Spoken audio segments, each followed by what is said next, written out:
Kasunod ang kanyang ikalimang State of the Nation address, bumisita si Pangulong Bongbong Marcos sa iba't ibang lugar sa Davao Region, kabilang isang housing project at ospital doon.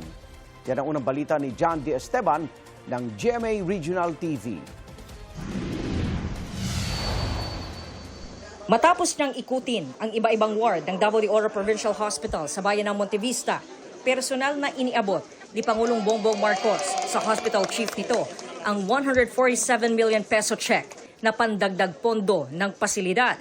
Tamang-tama ayon sa HEPE para sa mga kailangan nilang equipment at pagpapaayos sa mga pasilidad na sinira ng nakaraang mga lindol sa Mindanao. So this will be used for equipments for the hospital, the needed equipments for the hospital, the needed repairs and the needed new equipment for our hospital. Sa administrasyong ito, napakahalaga para sa amin na maganda ang pag-alaga sa mga nagkakasakit sa ating mga kababayan at hindi lamang sa mga nagkakasakit.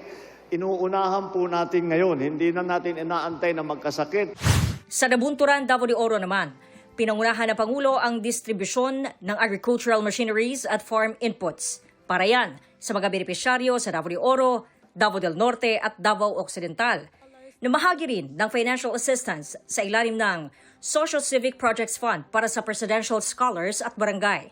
Binisita rin ni Pangulong Bongbong Marcos ang Peoplesville sa Barangay Riverside sa Calinan, Davao City na isang housing project na sinimulang i-develop noong 2023. Sa susunod na taon, target matapos ang proyekto, pero 30 sa 72 planong gusali pa lang ang tapos.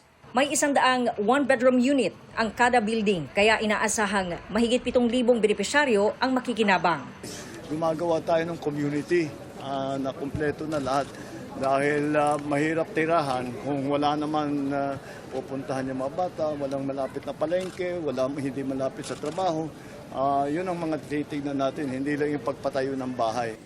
Ito ang unang balita. John D. Esteban ng GMA Regional TV para sa GMA News.